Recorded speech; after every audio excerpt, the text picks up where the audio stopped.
Everyone, my name is Bruce, and today I'm going to be talking about my 1942 Eversharp Skyline. So to start off, we're going to talk about the history of the pen, then we're going to move on to an overview, and then some very fine details of the pen, such as the trim and what's written on it and whatnot. Then we're going to move on to some size comparisons, and then we're going to move on to a writing sample. Okay, to start off, we're going to start with the history of the pen. This pen is the Skyline. It was introduced in 1940 in the second half of it and was produced from 1940 to the end of its production in 1948. This pen was designed by Henry Dreyfuss, which was also very well known for its design in the J3A Hudson locomotive, one of which was used on the New York Central Railroad. And what you can see on some of the key design features on this pen, such as, here, this is a really cool shot here. This signifies the front of the train and the piece coming down the middle. And this is the smoke coming out of the smokestack back into the distance, and as you see, the taper is the train disappearing into the distance, which is really cool in my opinion. I'm very interested in trains as well as pens. This pen is made out of celluloid and has gold trim. It has a 14-karat gold nib, which was available in many different options, such as fine, flexi nib, semi-flex, manifold, stubs, and many others. This pen also has an ebonite feed and a lever filling system. Now let's get into some of the details of this pen. As you can see, I have a cap band here, a clip band here, and your wraparound clip, which is really cool. It pins in the back here and it wraps around. And it's a brown or maroon finial and body with the red, black, and brown striped cap. All this is vermeil trim, which is actually sterling silver with gold fill on top, which is very, very good quality trim. This is a very nice vintage pen that are very fairly priced, I find. I picked this one up for $100, restored. So this has a twist cap with the little breather holes here. Has a fairly stiff clip. Does the job. And then you have your breather holes, and that's a twist off cap, screw cap. And the interesting thing is this cap goes very far back onto the body, as you can see. It has a celluloid body, celluloid cap I believe too, and has the lever filler right here. And it's a bit of a smaller pen. They made this pen in, I believe, it was a smaller size, and then this is the standard, and then they made an executive size, which is a large pen. Those are a bit more expensive and harder to come by. Now you can see it has this nice ebonite feed on it, which has great flow. This pen is probably the best pen I've ever written with, for the price anyway. The only pen I can think of that wrote anywhere as close to this or as well as this was a Tassia, I believe, but then again, that's a $6,000 pen, if you think about it. But it has all these little details in it.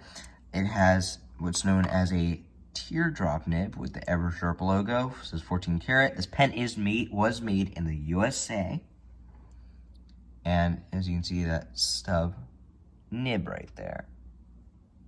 It's a very, I can't wait for the writing sample. This pen writes phenomenally. Like, I can't even get over how great this writes. This pen's 70-something or 80 years old now. So it's well written in, I can say that. Okay, so let's move on with some size comparisons.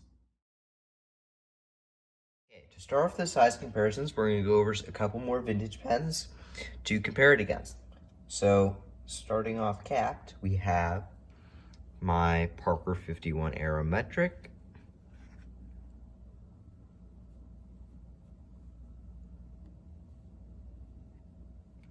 and my Waterman 52.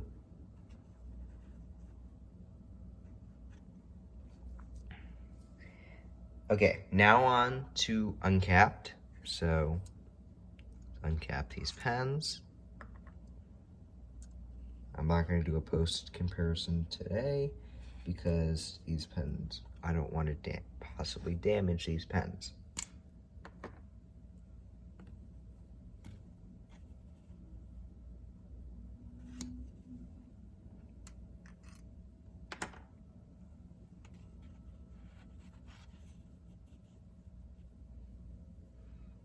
About the same size uncapped as a Waterman 52. Okay. Very gentle with these pens.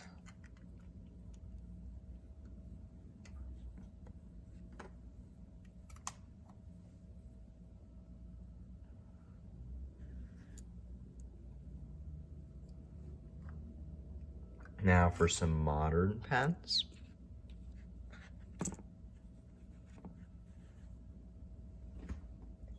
We have a Lamy Ion,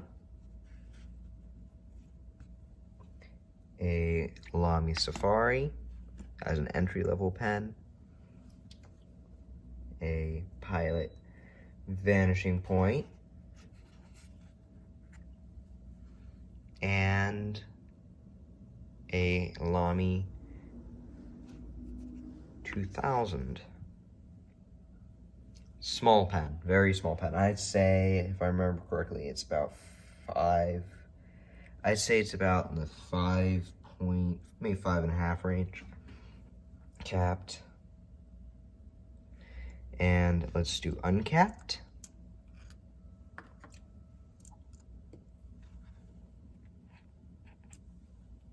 Gently lay it in there.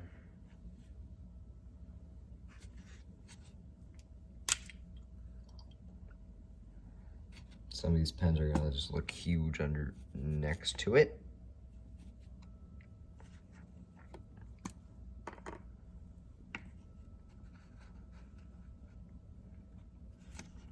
Let's just knock this pen. And the Lamy 2000. Let's plop this on down.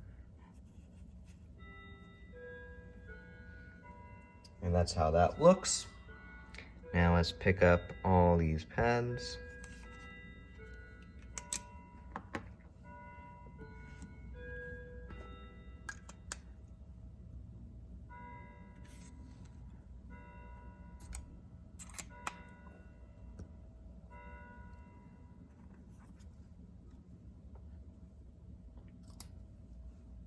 And finally, the Skyline.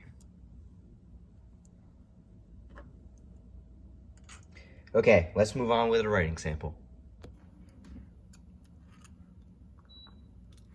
This is my 1942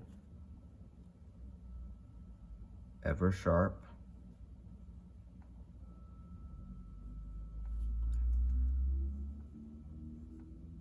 Skyline.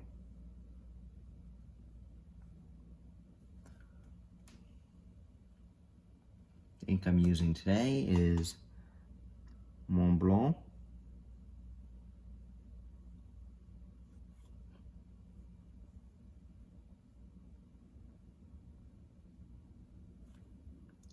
Enzo Ferrari Purple.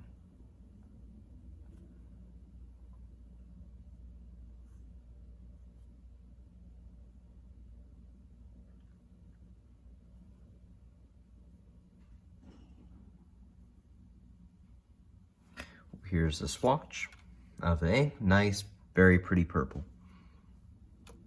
Kind of a plum with a bit of red in it, I believe. This is a 14 karat gold. I'd say this is just a stub nib. This is a manifold nib, by the way. Very, very, very, very little amount of flex. This ebonite feed keeps up very well. For signature, keeps up just fine. And